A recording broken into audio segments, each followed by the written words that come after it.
Hello friends, welcome to my channel. இன்னைக்கு நம்ம இந்த வீடியோவில் என்ன பார்க்க போகிறோம்னா, சென்டர் டாட்டும் ஆம்போல் டாட்டும் எப்படி வந்து நம்ம மார்க் பண்ணுறது அப்படின்னு தான் பார்க்க போகிறோம். போன வீடியோவில் நம்ம வேஸ்ட் டாட் எப்படி மார்க் பண்ணுறது அப்படின்னு பார்த்தோம். இப்போ பார்த்தீங்கன்னா நம்ம சென்டர் டாட் எப்படி மார்க் பண்ணுறதுன்னு பார்ப்போம். இப்போ பார்த்தீங்கன்னா நம்ம லைன் வரைஞ்சிருக்கோம்ல, அதுலேருந்து 1 இன்ச்சு நம்ம மேலே வச்சுட்டு ஸ்லாண்டிங்காக நம்ம வேஸ்ட் டாட் வரைஞ்சதுலேருந்து ஸ்லாண்டிங்காக லைன் பண்ணும். இதுதான் வந்து நமக்கு ஃப்ரண்ட்டில் பட்டி நமக்கு கொடுக்கறதுக்கான ஷேப் வந்துட்டு நம்ம சென்டர் டாட் வந்து மார்க் பண்ண போகிறோம். அதுக்கு வந்து நம்ம ஃபஸ்ட்டு என்ன பண்ணணும்னா, அந்த 1 இன்ச் லைன் வரைஞ்சோம்ல, அதுலேருந்து சென்டர் பாயிண்ட் எடுத்துக்கணும்.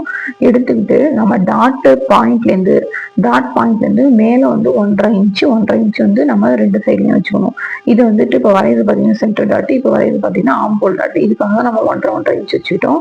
இதுதான் நமக்கு கப் ஷேப்க்கு வரதுக்காக உள்ள மெயினான பாயிண்ட். இந்த 3 டாட்டும் நம்ம கரெக்டாக இருந்தால் மட்டும் தான் கப் ஷேப் வந்து கரெக்டாக வரும். நம்ம இந்த 1.5 இன்ச் கொடுத்தோம் இல்லையா, இந்த 1.5 இன்ச்சுக்கு பதிலாக நீங்கள் 2 இன்ச் கொடுக்கலாம், 1 இன்ச் கொடுக்கலாம், 3/4 இன்ச் கொடுக்கலாம். பாயிண்ட் டிஸ்டன்ஸ் எந்த அளவுக்கு நீங்கள் கம்மி பண்ணிட்டு வரீங்களோ அந்த அளவுக்கு வந்து உங்களுக்கு டாட் பாயிண்ட் வந்து ரொம்ப ரொம்ப ஷார்ப்பாக கிடைக்கும். 1.5 இன்ச் அப்படிங்கிறது ஒரு நார்மலானது. இப்போ பார்த்தீங்கன்னா நம்ம நாச்சஸ் போட்டுக்கிறோம், கட் பண்ணி நாச்சஸ் போட்டுக்கிறோம். நாச்சஸ் போட்டுட்டு இது எப்படி வந்து கரெக்டாக பர்ஃபெக்டாக அலைன் பண்ணுறது அப்படிங்கிறத பார்ப்போம். ஏன்னா பிகினர்ஸ்க்குலாம் இது வந்து ரொம்ப ஒரு பெரிய சவாலாக இருக்கும். இப்போ பார்த்தீங்கன்னா கரெக்டாக வந்து நம்ம 2 இதையும் பின்னாடி போட்டு நாச்சஸ் மேட்ச் பண்ணி இதை அப்படியே தட்டி விட்டோம் அப்படின்னா மார்க்கிங் வந்து இன்னொரு கிளாத்லேயே நமக்கு வந்து பிளேஸ் ஆகிடும். இப்போ வந்து நம்ம கரெக்டாக வந்து இதே மெஷர்மெண்ட்டில் நம்ம ஃபஸ்ட்டு எப்பொழுதும் பார்த்தீங்கன்னா வேஸ்ட் டாட் தான் நம்ம பிடிக்கணும். ஃபஸ்ட்டு வேஸ்ட் டாட்டு கரெக்டாக அந்த நாச்சஸ் மேட்ச் பண்ணி எங்கே வந்து நம்ம பாயிண்ட் வந்து முடிச்சிருக்கோமோ அங்கே வந்து கரெக்டாக முடிச்சிடணும்.